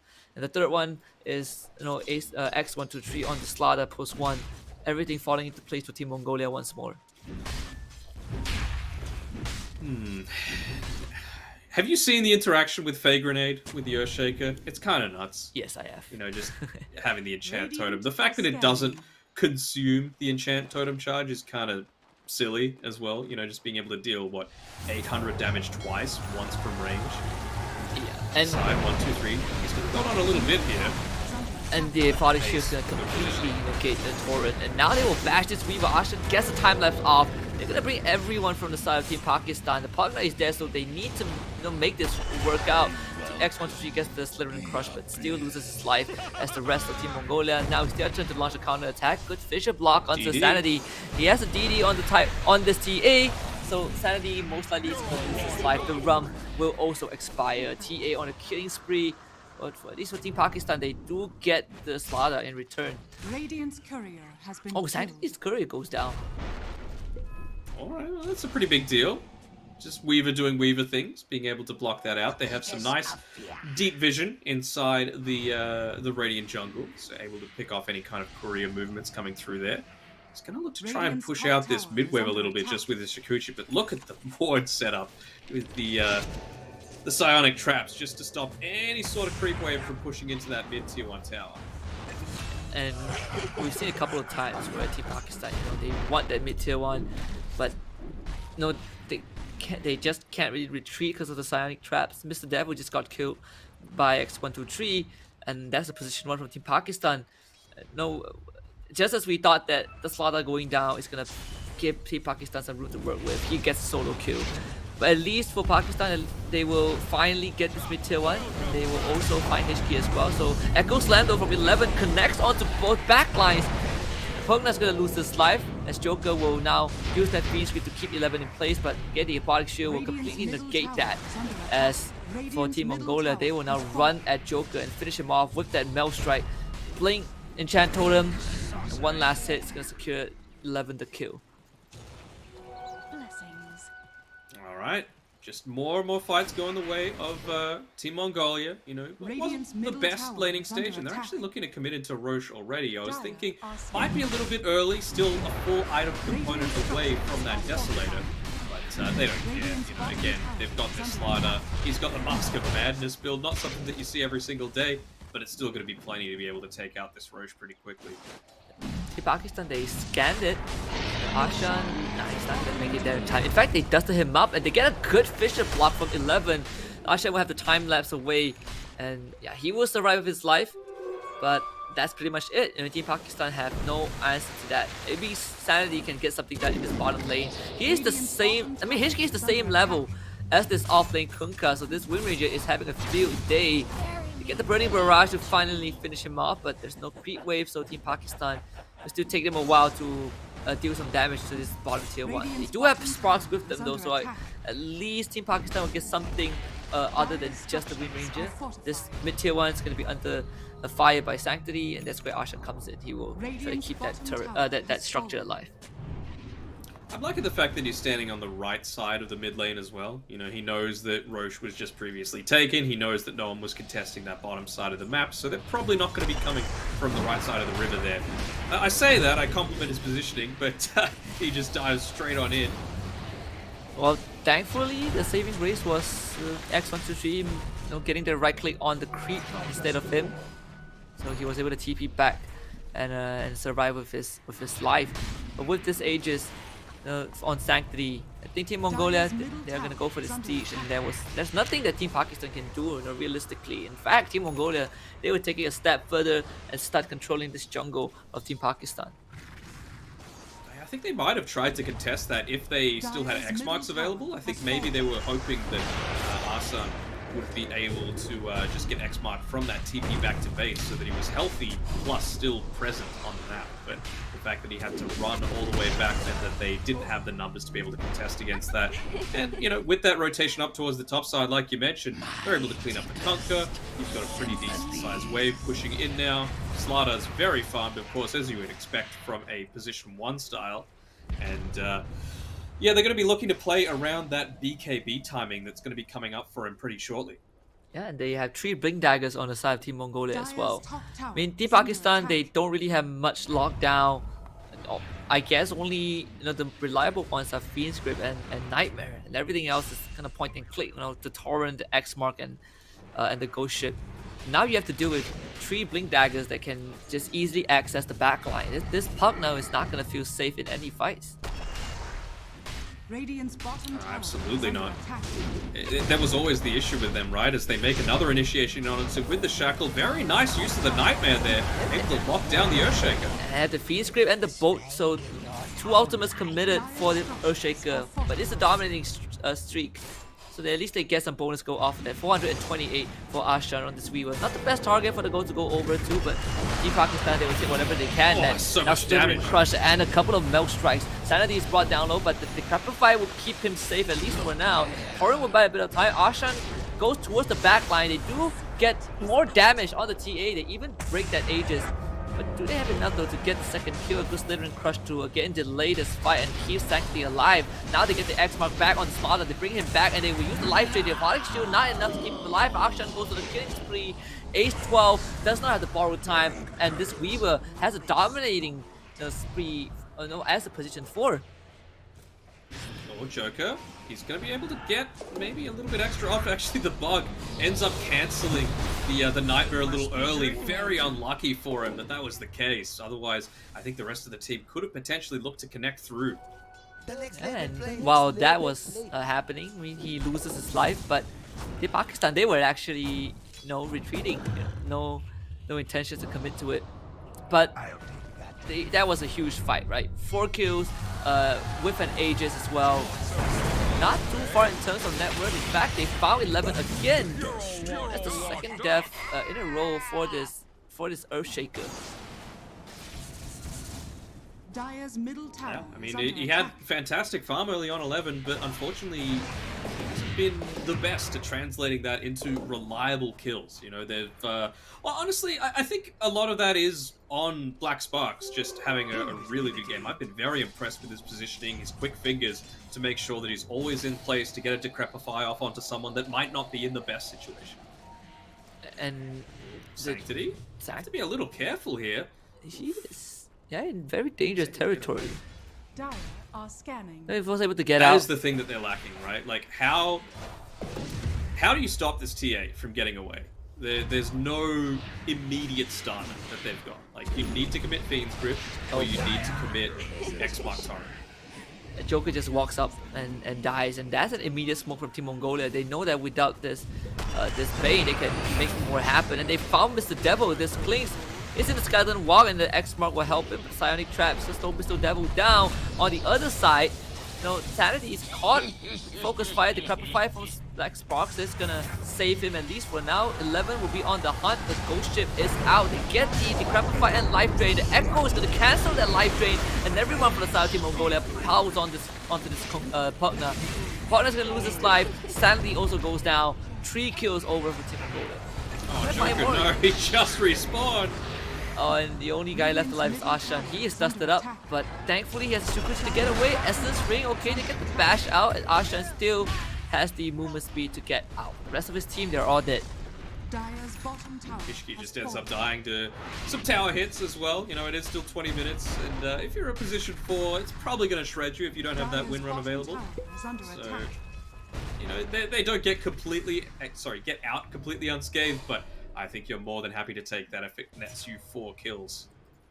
Smoke immediately coming out. The thing that I'm liking more about Team Pakistan this time around, though, is that they are very clearly having a directive of just constantly going, constantly putting some more and more pressure on Team Mongolia, right? Because previously it felt like Team Mongolia could just do whatever they wanted in game number 1. This time around, not so much. Team Mongolia, they also do not have the Echo Slam. And Team Pakistan, they had the spells necessary to take the fight, and of course the engage does come in. It's completely nullified with a Ghost Ship and that Fiend's Grip. They really want 11 dead, and they will find a target. Earthshaker is gonna be killed off, but the rest of Team Mongolia, they are out. And with that Fiend's Grip gone, now they need to rely on the Nightmare and X Mark to catch the members of Team Mongolia. As Ace 123, he's deep in that triangle, but most importantly, they found the TA. Ace 12 is going to keep Sanctity alive as much as he can, but Sanctity is going to run out of life. They bring him back with X, and Ashan on this Reaver is unstoppable. Poor Joker. It just gets killed another time. But yeah, I mean, the fact that they were able to kill Sanctity, pretty big deal. He hasn't used the double damage just yet. I was thinking maybe when the Earthshaker was dying mid, he was pushing there with a Siege Creep as well, and that Desolator and the bottled double damage. So I was thinking maybe he might look to try and commit with that, take out the tier 2 tower in exchange for the Earthshaker's life, but instead he started to make the move forward, walked back, and well, in that time, instead of taking a tower, just sets himself up to get picked off. And Ashan, because he has had a pretty fantastic game as a Season 4 Weaver, he just got the Aghanim Scepter. So even more ways to save his team whenever they get caught, right, with the time lapse. This is kind of the timing, I guess, for Team Pakistan to take a fight more comfortably. Mr. Devil just walk out of the sentry, so Team Mongolia, they're most likely going to back off. This is a much closer game. I mean, only a 2k net worth lead for Team Mongolia so far, and it honestly kind of felt like nothing because Team Pakistan were taking these fights with so much more clarity. Absolutely. They're, unfortunately for Joker, he still is public enemy number 1. And you can see, kind of similar to last game, he's queuing up that Ghost Scepter, but feels like he's being chained lockdown a lot of the time, so that even that little bit of a reprieve coming through from the 4 seconds of physical damage immunity isn't going to do too much for you. I suppose on this Bane compared to the Silencer, you kind of have more impact even without the ultimate, right? You have ways to save your team, the Enfeeble and the Nightmare, a bit more self-sustaining as well in those fights. as Team Mongolia, they're gonna go on to Roshan. Team Pakistan, they just popped the smoke, but it's a bit too late. Roshan number 2 going over the way of Team Mongolia. In fact, it's gonna be immediately broken. Sparky just walks out forward. Just a nightmare to Decrepify to keep him safe, but the Phaser block is just on point. Everyone from Team Mongolia, they have access to the back line. So Team Pakistan will be picked apart. That's 23 kills. Joker goes down. Again, they even found Asha, so that's 4 for Team Mongolia right after the Roshan. This is gonna be a mid lane push.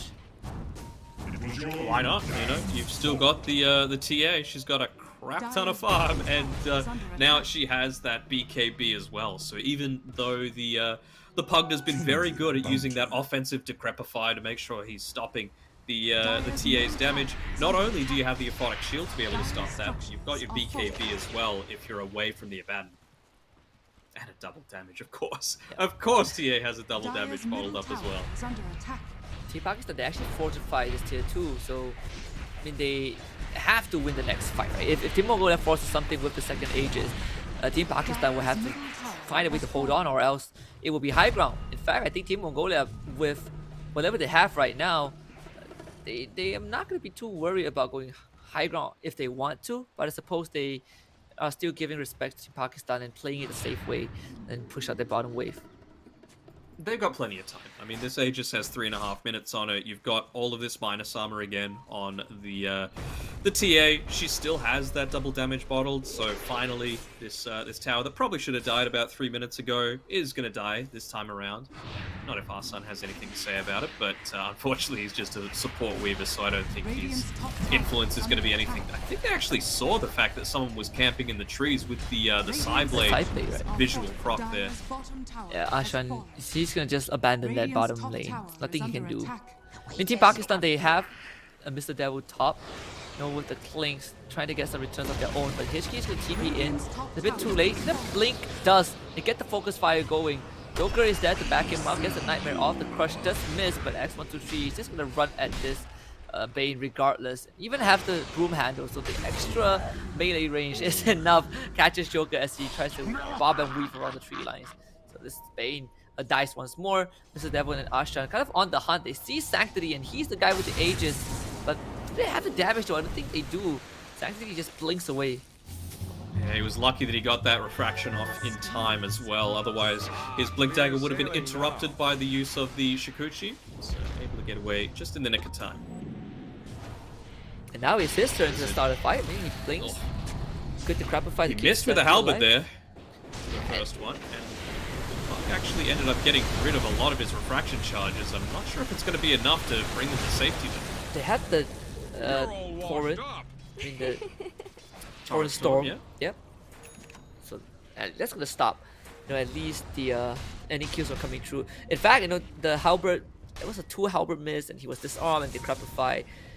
I guess for Team Pakistan, they have a lot of ways to stop this TA from attacking, you know, without the BKB, or if at least they get the halberd off. But either way, you always have to Decrepify as the insurance policy. So it's not as easy as Team Mongolia thought it would be to get onto someone and get the kill as long as this partner is alive. That's what 123 has been trying to do, right? Just accessing this partner and getting him out of the way. They get an X mark into Torrent, but nah, there's no follow-up from Team Pakistan. They still are trying to get this farm. In fact, Hishki, And you were talking about the insurance policy. I mean, that's what they're working on right now on 123. Just have a look at what he's got queued up. He's gone Nullifier as his next item, so that, you know, you're going to have the BKB and the Aphotic Shield to save you if you get offensively decrept. And even if they use a defensive one, you can still quickly burst through it. that's going to really take care of the partner. Are scanning. Like, the first big item of Sparks is the Octarine Core. Just pure cooldown reduction, you know, some Dire's stats. top tower is under attack. I feel like I've been really impressed by Sparks, to be honest. Like, I think there's a lot to work with. I think he's someone that should be looked at by some teams to potentially, you know, at least have a trial on a team that comes from an international stage. Who knows? He might just be happy playing with his mates as well. I know that's how Lil Gun, when in their DPC form, like to play around. I know Army Geniuses from the Indonesian region, they also love to play together, even though some of them might have offers from bigger and quote-unquote better teams. They just want to play together, and it seems like these guys are having a pretty fun time playing together. So you never know. Yeah. well, he, compared to game one, he definitely has a way better game, against just Sanctity alone. In fact, he won his lane, up to the point that he died twice in a row. But it kind of feels like he might need to pick up a Blink Dagger, right? Because for the side of Team Mongolia, they have multiple ways to get on top of him. In fact, 4 Blink Daggers. Hishki even got his. He's going for BKB next as well. So, I mean, Sparks, he definitely cannot do this alone. He probably needs a BKB somewhere down the road. This Pugna, he's 1-5. I think as a core, he probably isn't. He's not getting much kills, but he's protecting his cores. His teammates. I guess that's what he's thriving in those fights. Yeah, absolutely. I mean, I think with what he's had at his disposal, he's done everything imaginable to get the win for his team. Like his use of the Decrepify defensively has been so on point. It's honestly, I think the game would be over if not for Black Sparks right now. Like he has literally saved many tower team fights so far. So we'll see what he's able to do once he does pick up that Blink Dagger. This pause also might reveal a few things about could they potentially start to take some of these neutral camps? You've got the tier 3 items coming through. I mean, in most games, a Nether Shawl or Pugna would be like fantastic, an extra 6% spell damage, all this magic resistance. But when you're going up against this TA and the Slaughter, less armor is not what you want. Yeah. What could he have went for? I guess the Essence Ring, I suppose, but Ashan has it. So Black Sparks, he is happy with the Ocean Heart. In fact, there is a Keen Optic, but more stats is better for the Pugna. I mean, he needs that for sure. It's only level 16 though. I think that's what worries me. Even his net worth isn't the best. It's kind of like bottom 4 if I'm not mistaken. He hasn't had a lot of time to farm. Most of the farm basically just goes over to the Kunkka and the Clinks. Even then, they still need a bit more time.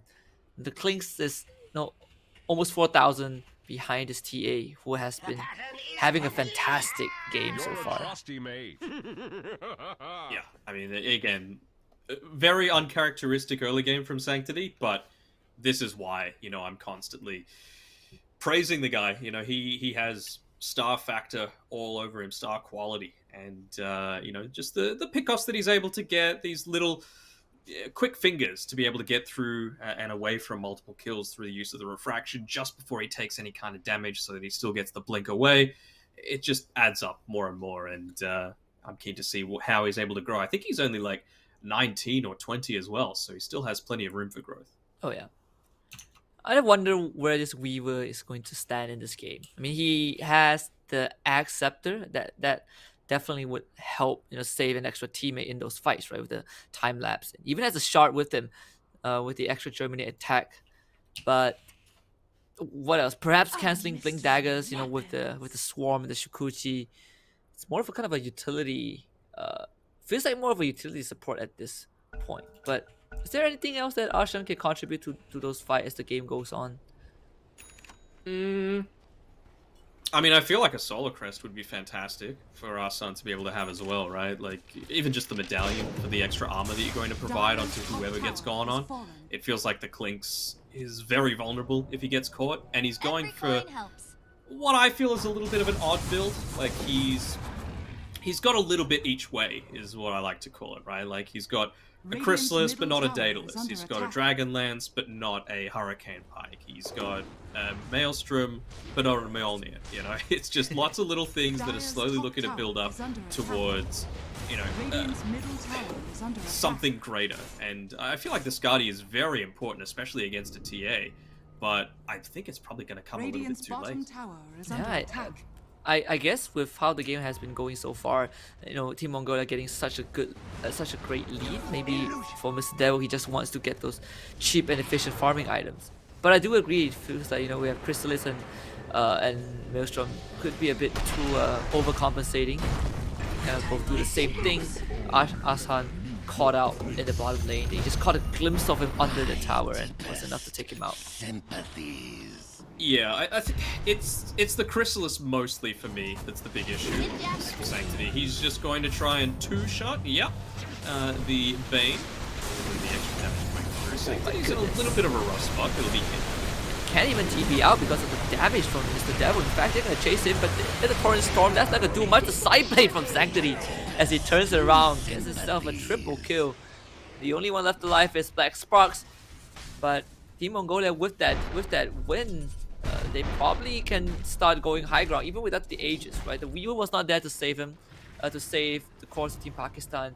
Black Sparks was too far away. And I mean, the best chance of killing off the TA has now just gone out the window. Are fortified.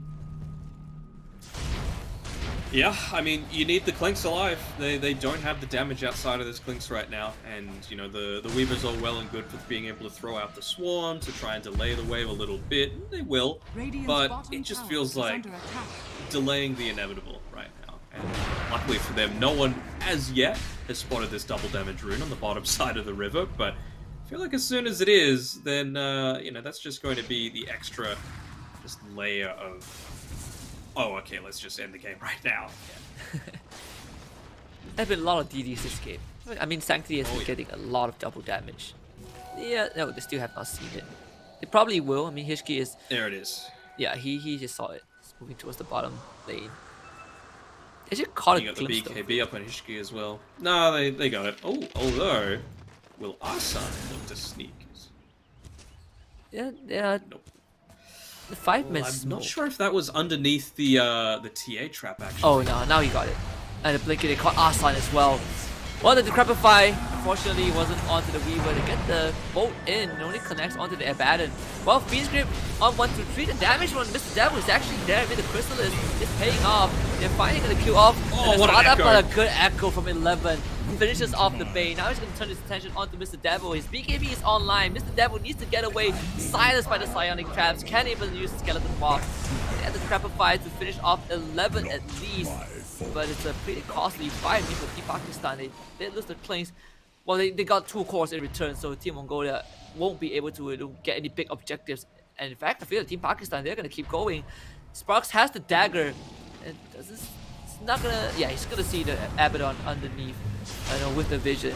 Has the Spider Legs as well. The Decrepify has been used, but he's going to have it back up as Hishki is going after this partner who will blink away to safety. This fight is a bit drawn out. Now they have to focus fire onto Asan, but again, the Decrepify keeps him alive. They do lose Ace, and Sanity will be the trade, and Sparks is actually found by Sanctity. So this partner loses his life once more. 11 respawns, gets the fissure. Asan will use the time lapse and try to scooch his way to safety, but 11 has found him. He's under the ward. That's another kill. In fact, Sparks actually brought back for that. Return. I feel like they're just at a bit of a phase of desperation right now, just trying to go for anything, maybe thinking that they might be able to turn that around. But you know, when that team fight happened, I really liked that call. Whoever made the call on Team Mongolia just to run back towards the top side of the map, where they had all the vision, they had plenty of sentry wards dropped, so that you know, if the Clinks brought back, he would have been useless. The Weaver couldn't roam around, and you just had complete understanding of everyone to be able to land those great shackle shots by Hishki, and you just saw their Sanctity, of course, being able to get the pick off onto the Pugna, which resulted in a buyback. That's all because of that vision, and that's all because they chose specifically to play around it. And now, with those crucial buybacks expended on the side of Pakistan, they can't really put themselves forward, right? I mean, Sparks, he has to stay away from vision. The Crush actually lands and even have the shard on, you know, at X1, 2, 3. Apply the first in pace, the power shot almost finishes off the Pugna. He's forced back, and a butterfly out for Sanctity, and no one else has an MKB on the side of Pakistan, so Sanctity is going to have a field day. It would take this top lane Rex away from Pakistan to start it off. In fact, I think they can go for more.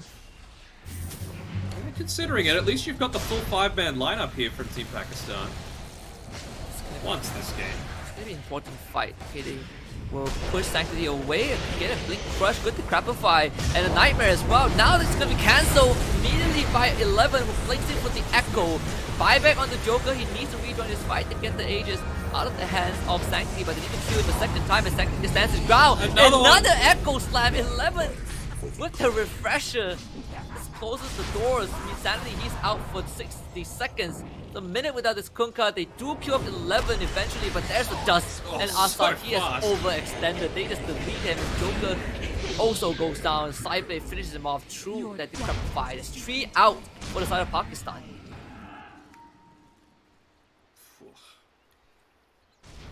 First Echo Slam, fantastic. Second one, it was kind of okay, but it did stop them from getting the follow-up kill onto Sanctity after the Aegis was reclaimed. So, yeah, I'd say all in all, good value. Was the dieback used, which is why he's on the sidelines for so long. Very happy with the overall outcome, though, if you're Team Mongolia. They're looking at even going in a little bit deeper onto Mr. Devil with the corrosive haze on top of him. Force mark forward. Thankfully, he got away, but without the direct profile, we just got it back up. HK will use that BKB, and the wind run will get him out. But that's the second Rex down for Team Pakistan. Sanity has respawned. Asan's coming back pretty soon as well. This will be a ballsy play. Pakistan's gonna have the full lineup, but Mongolia is gonna go in. With Sanity, he just respawned and he's dead again for another minute. Yeah. Finally put down the Sentry Ward to make sure that they get rid of some of that vision. It is one of the most obvious spots in the entire game for it to be putting down, and I feel like that's all they were really hoping for, is the BKB to be popped there by Mr. Devil. So even though Slato used his as well, you're very happy with that. So now maybe just look to wait for the Earthshaker to respawn, TP in towards the bottom outpost, and yeah, just look to secure the game. Echo Slam's going to be available again as well. Team Mongolia, they are ready to push that final set of racks. Pakistan, they're hanging on by a thread. Insanity, he's going to be back in another 20 seconds, but we saw how fast, Team Mongolia just deletes him out of the fight. Swift blink on Sanctity. They still don't have a way to kill this TA. With the butterfly, with the refraction charges. The Abaddon is also there. He's 25, so he's gonna get the extra refraction stacks. It's gonna be even harder. Asan's caught out. It's gonna be two-shotted. So this Weaver is out without buyback for another 2.5 minutes.